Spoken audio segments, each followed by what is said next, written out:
All right, let's get right into it. In the next few minutes, we're going to break down the secrets to building wealth. And I'm not talking about some far-off dream, but simple, repeatable steps that can seriously change your entire financial world. Let's do this. Seriously, just take a second and actually picture that. Imagine that constant, low-level buzz of money stress just going quiet. And instead you get a solid, peaceful night's sleep. That feeling, that freedom, it is not reserved for a few lucky people. It's exactly what we're aiming for today. So let's kick things off with that promise. The idea of financial peace isn't about winning the lottery or waiting for some miracle. No, the truth is, it's an achievable reality for anyone who decides to make it one. And here's the absolute heart of it. It's not about the economy. It's not about your boss. It's not even really about your past. It starts right here in your own head. You see, the game of wealth is won in your mind long before the numbers ever show up in your bank account. Which brings us perfectly to our second section, mastering your inner game. See, before we can even get into tactics like investing or saving, we have to fix the machine that makes all the decisions in the first place, and that machine is your mind. The first thing you've got to do is kill this idea that wealth just kind of drifts in while you wait around. It doesn't work that way. Money flows to people who are already moving. So the real question is, are you sitting around waiting for a lucky break, or are you out there creating your own? Think about this. When you see somebody else succeed, what's that gut reaction? Is it jealousy? Because staring at their success while you feel bad for yourself is like standing at a huge buffet with your hands tied behind your back. The food is there, the opportunity is there, but you're not taking any action. So here's how you flip the script on that. Instead of seeing someone else's success as a reason for envy, see it as proof. It's proof that it can be done. The thought process changes from, ugh, why them, to, okay, awesome, they proved it's possible. Now it's my turn to go build my own door. Let's get really practical. Every single minute of the day, you're choosing what to think about. On one side, you've got mental junk food, right? Gossip, pointless arguments on the internet, scrolling through feeds that just make you feel worse. And on the other side, you've got thoughts that actually build your future. Thoughts that, you could say, pay rent for the space they take up in your head. Which side are you feeding? You know, your environment is a huge amplifier for your thoughts. If everyone you hang out with is just complaining about problems, guess what you're going to see everywhere? Problems.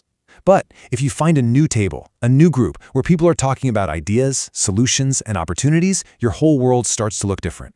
Willpower is great, but the right environment is a cheat code. Okay, so we've got the mindset dialed in. Now let's move on. It's time to get into the engine room and see how this thing actually gets built. Section 3 is all about building your own money machine, the hands-on, repeatable habits that turn those thoughts into real, tangible wealth. And you know what? It really boils down to these 3 fundamental rules. First, you have to create a space between what you earn and what you spend. Second, you take that extra money and you make it work for you. And third, you can't rely on just one source of income. These aren't just little tips. They are the core mechanics of how wealth is actually created.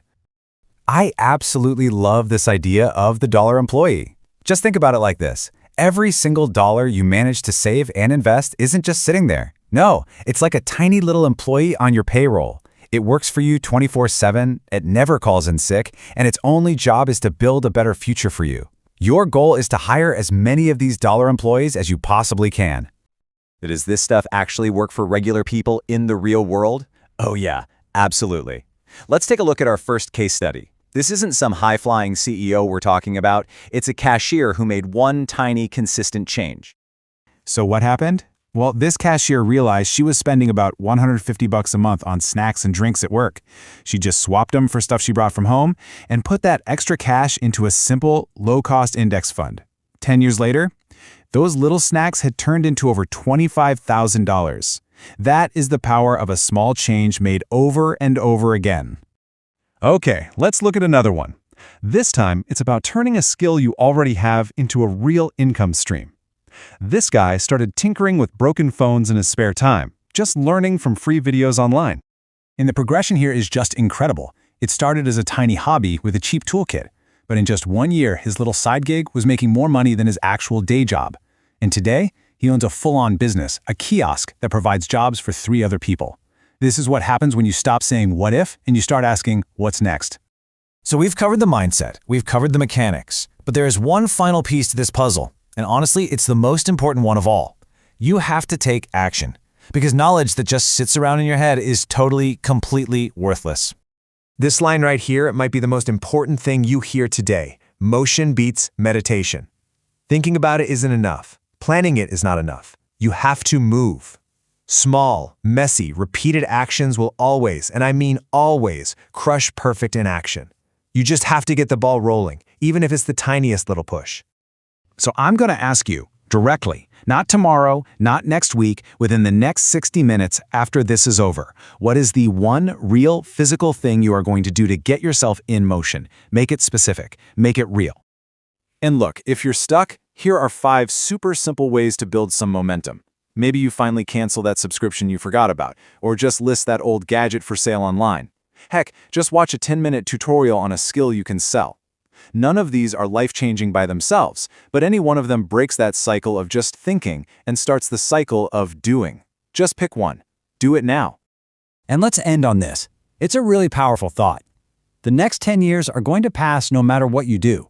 The only question is, will you get to the end of that decade having intentionally built something amazing for yourself, or will you have just drifted along? Right now, in this moment, that choice is yours.